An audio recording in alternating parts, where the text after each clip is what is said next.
नमस्कार दोस्तों, मैं हर्षवर्धन फिर से आपका स्वागत कर रहा हूं एस्कॉर्ट्स ऑनलाइन चैनल के अंदर ट्रैक्टर टेक्नोलॉजी सीरीज।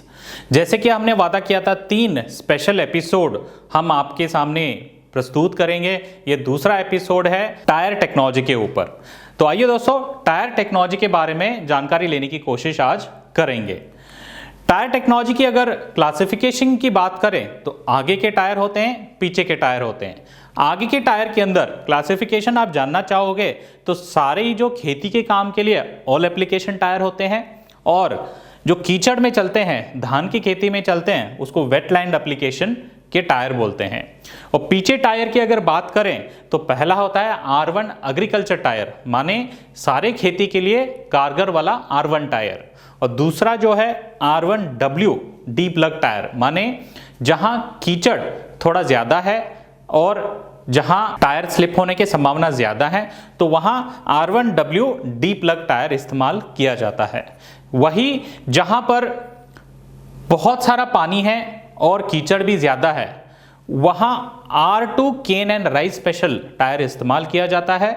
मतलब टायर कम स्लिप हो, ज्यादा ग्रिप मिले और बढ़िया काम करें। इसके अलावा R3 टर्फ टायर है। ये अक्सर इस्तेमाल होते हैं गोल्फ कोर्स, जहां जमीन पर इंप्रेशन कम चाहिए। मतलब ये टायर दिखने में कार जैसे टायर होते हैं मगर बहुत ही चौड़े होते हैं। इसके अलावा जो 5वां वेरिएंट है उसको R4 इंडस्ट्रियल टायर कहा जाता है। ये अक्सर कमर्शियल कामों के लिए बहुत कारगर होता है, जैसे कि बैकहो, लोडर, डिगर जैसे मशीन चलाते हैं, उन मशीनों के लिए ये बहुत कारगर होता है।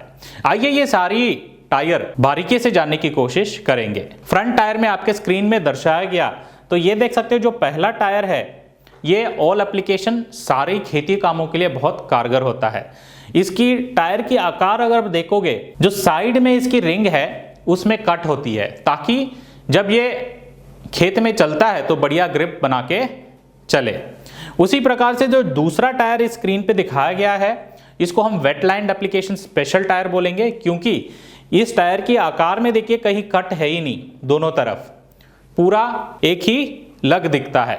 क्योंकि ये जब कीचड़ में चलेगा या चिपकीली मिट्टी में चलेगा तो मिट्टी इस पे चिपकेगा नहीं, अगर चिपक भी जाएगा तो जल्दी उससे उतर भी जाएगा, इसलिए इसको वेटलैंड स्पेशल टायर कहते हैं।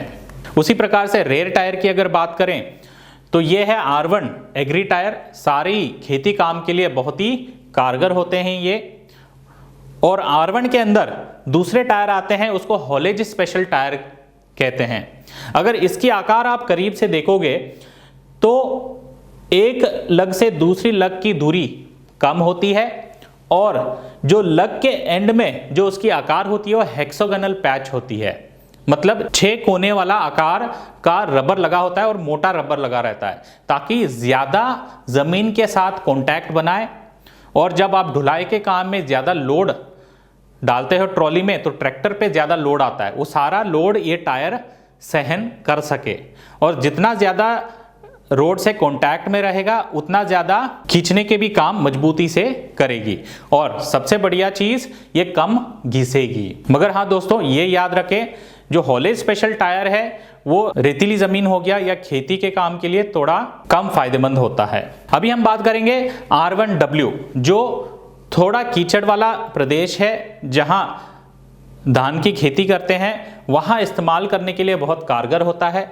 इस टायर की आकार को अगर आप ध्यान से देखोगे तो एक लग से दूसरी लग की दूरी थोड़ा ज्यादा होता है, और लग की भी जो हाइट है 20%, अगर ये नॉर्मल लग है तो उसके ऊपर 20% इसकी लग ज्यादा होता है। इससे फायदा ये मिलता है, जब भी ये कीचड़ में चलता है तो ज्यादा ग्रिप बनाता है और टायर की पकड़ मजबूती से जमीन के साथ बना के रखता है। और जो लग टू लग दूरी का फायदा ये है, अगर कीचड़ इस पे चिपक भी गया तो ये दूरी ज्यादा होने के कारण ऑटोमेटिक वो चिपकीली मिट्टी नीचे गिर जाती है। सेल्फ क्लीनिंग टायर भी इसको कहा जाता है।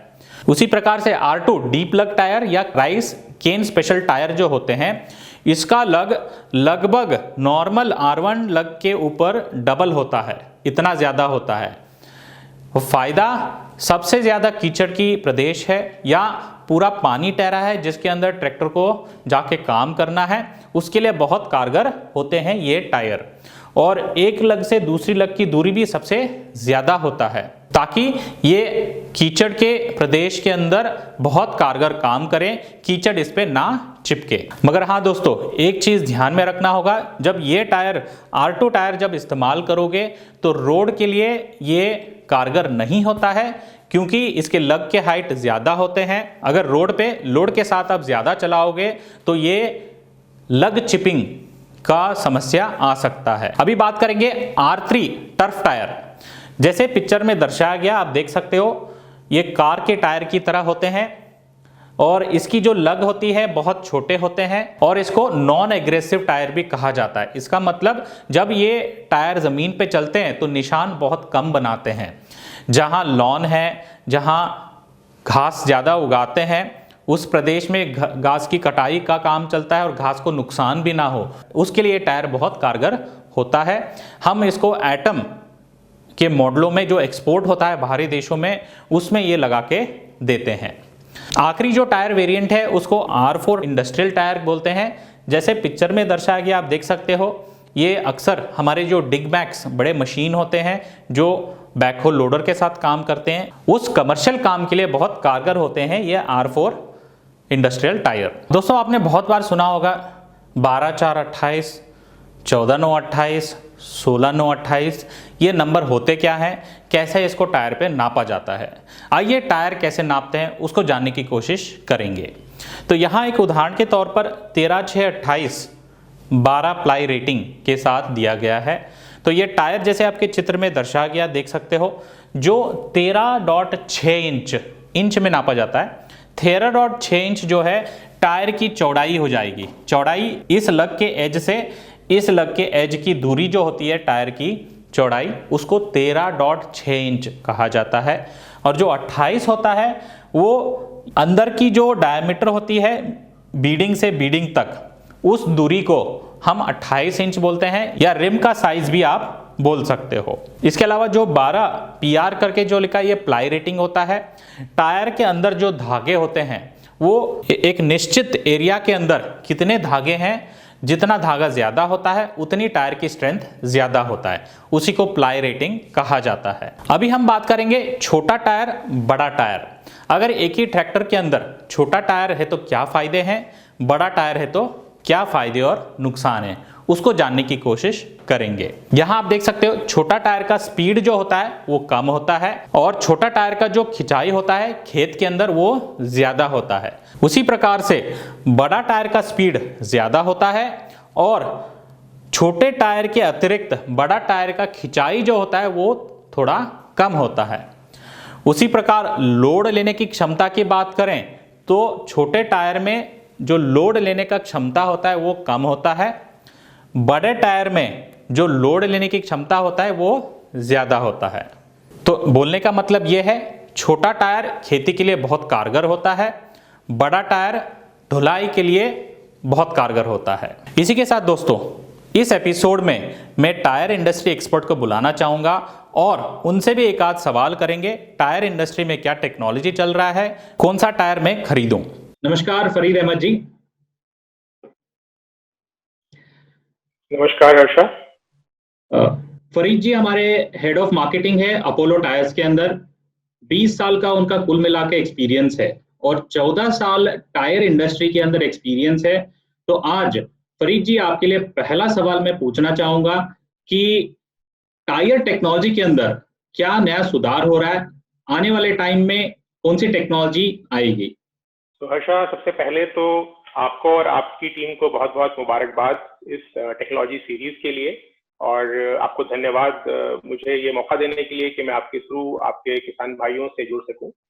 और आपके सवाल के जवाब में, तो आपका सवाल टेक्नोलॉजी को लेकर के है। हमने देखा ट्रैक्टर इंडस्ट्री में जिस तरह नई नई टेक्नोलॉजी लाई जा रही है, हायर हॉर्स पावर ट्रैक्टर्स आ रहे हैं, बेहतर कन्वीनियंस और कंफर्ट के ट्रैक्टर्स आ रहे हैं।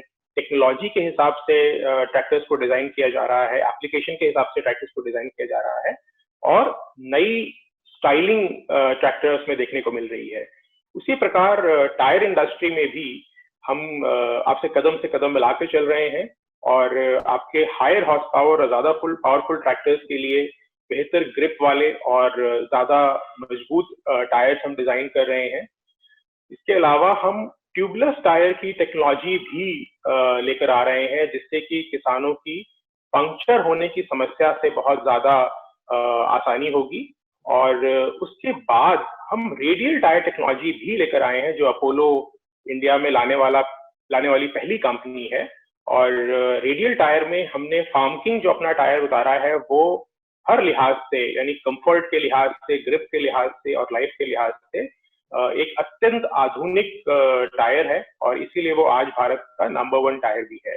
और हाँ, चूंकि अब ट्रैक्टर्स बहुत स्टाइलिश हो रहे हैं, हम अपने टायर्स को भी ज्यादा स्टाइलिश और ज्यादा आकर्षक बनाने के लिए उसमें नई नई तरह के डिजाइन का प्रयोग कर रहे हैं।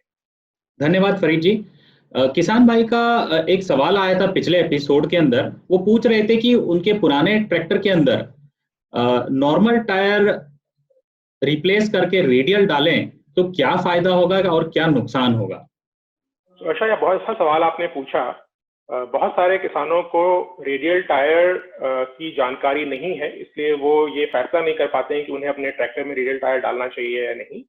जिस तरह कार के कस्टमर्स और ट्रक के कस्टमर्स ने रेडियल टायर से फायदा उठाया है, उसी प्रकार से अगर ट्रैक्टर खेती में उपयोग में आता है तो रेडियल टायर उसको ज्यादा ग्रिप प्रदान करता है। यानी अगर आप अपना प्लाविंग का काम कर रहे हैं तो आप कंपैरेटिवली जल्दी कर पाएंगे और कम डीजल की खपत से खेती का काम कर सकते हैं।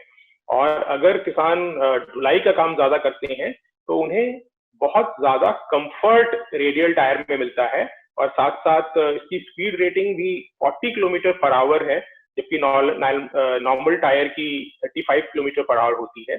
तो ज्यादा स्पीड से चल सकते हैं, ज्यादा कंफर्ट उन्हें मिलेगा, इसलिए ज्यादा तक काम कर सकते हैं।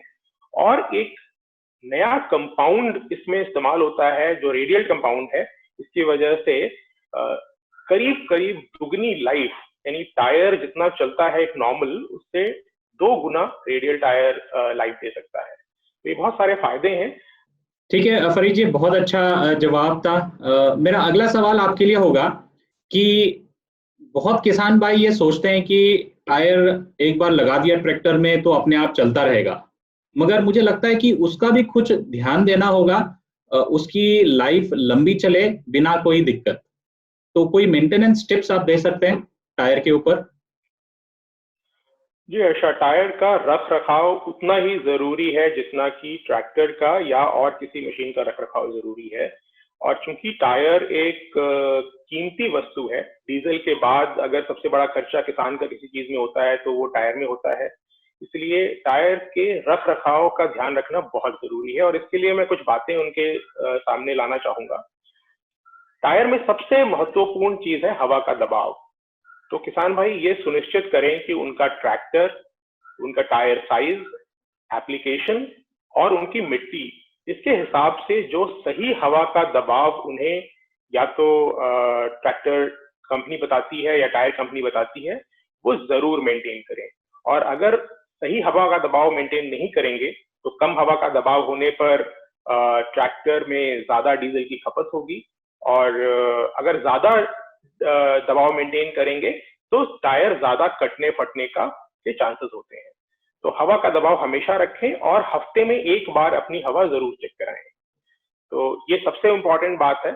उसके बाद जब भी आप अपना ट्रैक्टर सुबह काम के लिए निकालें तो एक बार टायर का ऊपरी निरीक्षण जरूर करें।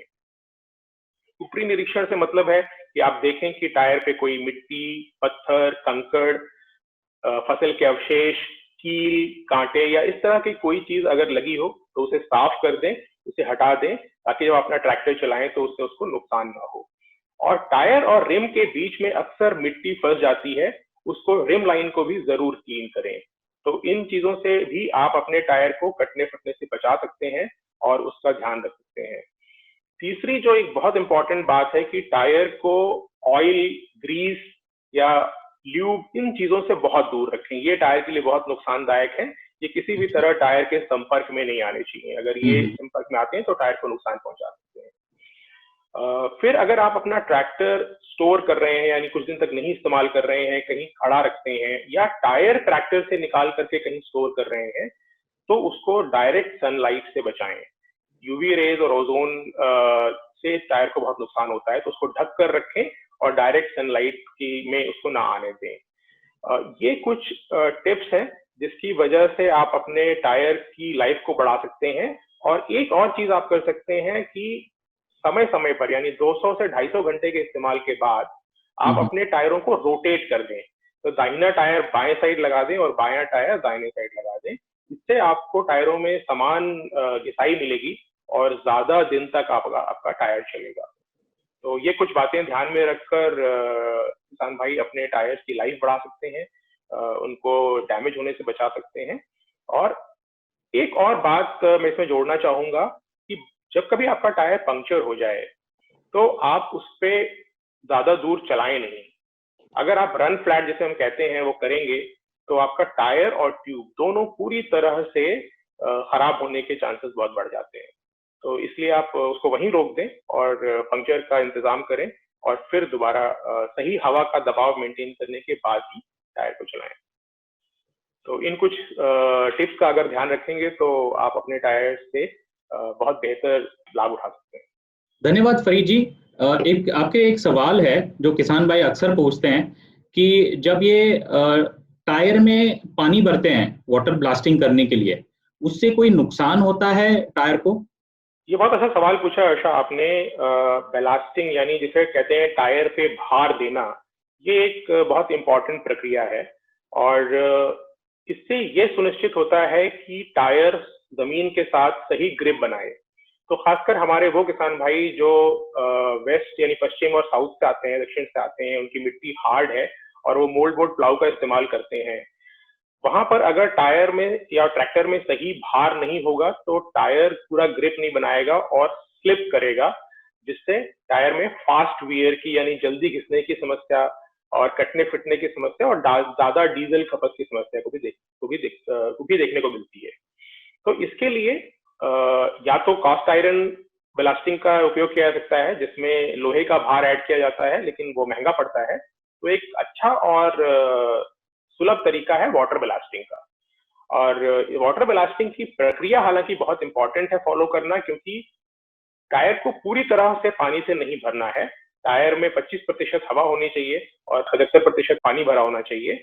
और ये इस बात को सुनिश्चित करता है कि कठोर मिट्टी में आपको सही ग्रिप आपको टायर से मिले जब आप खासकर प्लाविंग का इस्तेमाल कर रहे हो। लेकिन जब आप रोड पर जाएं तो ये ध्यान रखना बहुत जरूरी है कि आप उस पानी को निकाल दें। पानी भरी हुई स्थिति में अगर ट्रैक्टर को रोड पे चलाएंगे तो उससे टायर को नुकसान हो सकता है। बहुत बढ़िया।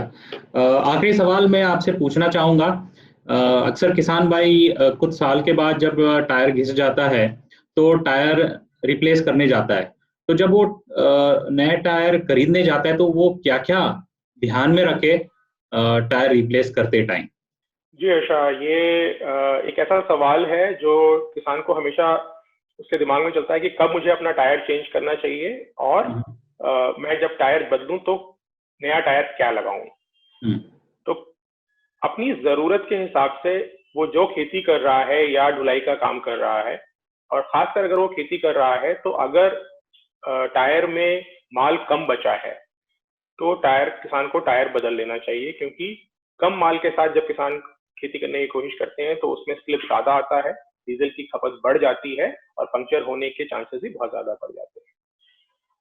जब आप नए टायर का चुनाव करें तो आप अपने एप्लीकेशन को खास तौर पर ध्यान में रखें कि आप ज्यादा काम खेती का करते हैं या ज्यादा काम ढुलाई का करते हैं। फिर खेती में आप कौन से इंप्लीमेंट ज्यादा प्रयोग करते हैं, यानी आप प्राइमरी टिलेज ज्यादा करते हैं, प्लाऊ का इस्तेमाल ज्यादा करते हैं, या फिर आप कल्टीवेटर या रोटावेटर का इस्तेमाल ज्यादा करते हैं, क्या आप लेजर लैंड लेवलर भी चलाते हैं। तो जिस तरह के इंप्लीमेंट्स का आप उपयोग करते हैं उसको भी ध्यान में रखें। और तीसरी, आपकी मिट्टी कैसी है, यानी आप जहां रहते हैं वो रेतीली मिट्टी है या दोमट मिट्टी है या काली कठोर मिट्टी है। इन चीजों को ध्यान में रखकर आप अपना टायर का चुनाव करेंगे तो आपको सही टायर, क्योंकि आज की तारीख में टायर इंडस्ट्री ने और अपोलो टायर्स ने भी हर एप्लीकेशन के हिसाब से टायर्स डिजाइन किए हैं। तो आप हमारे कॉल सेंटर नंबर पे या हमारे नजदीकी डीलर से आप संपर्क करेंगे तो वो आपको इस पे सलाह दे सकते हैं कि आपकी एप्लीकेशन के हिसाब से आपको कौन सा टायर लगाना चाहिए। अगर आप सही टायर का चुनाव करेंगे तो आपके ट्रैक्टर की उत्पादकता भी बढ़ेगी, डीजल की खपत भी कम होगी और आपको ज्यादा जल्दी काम भी आपका होगा। धन्यवाद फरीद जी, बहुत अच्छे टिप्स और ट्रिक्स आपने दी है अपने किसान भाइयों को। अगले हफ्ते हम इस वीडियो के ऊपर जो भी प्रश्नोत्तर आ रहे हैं उनका उत्तर देने का एक सेशन बनाते हैं। मैं आशा करता हूं आप उस सेशन के अंदर उपस्थित रहेंगे। अच्छा, एस्कॉर्ट्स की पूरी टीम का और आपका बहुत बहुत धन्यवाद जो मुझे इस मंच से आपने अपने किसान भाइयों के साथ जुड़ने का मौका दिया, और मुझे भी इंतजार रहेगा किसान भाइयों के प्रश्नों का। उन प्रश्नों को हम चर्चा करेंगे और उम्मीद है उनके अपेक्षा अनुसार हम उनको जवाब दे पाएंगे। बहुत बहुत धन्यवाद। बहुत बहुत धन्यवाद। आशा करता हूं दोस्तों टायर टेक्नोलॉजी सीरीज आपको बहुत पसंद आया होगा। आपका कोई सवाल है या कोई सुझाव है, कमेंट बॉक्स के अंदर ज़रूर कमेंट कीजिए। आने वाले प्रश्नोत्तर एपिसोड के अंदर आपके सारे सवालों का जवाब देने की हम कोशिश करेंगे। अगर ये एपिसोड आप पहली बार देख रहे हैं तो इस चैनल को सब्सक्राइब ज़रूर कीजिए और हाँ, बेल आइकन पे क्लिक ज़रूर कीजिएगा ताकि आने वाले एपिसोड को आप मिस ना करें। धन्यवाद।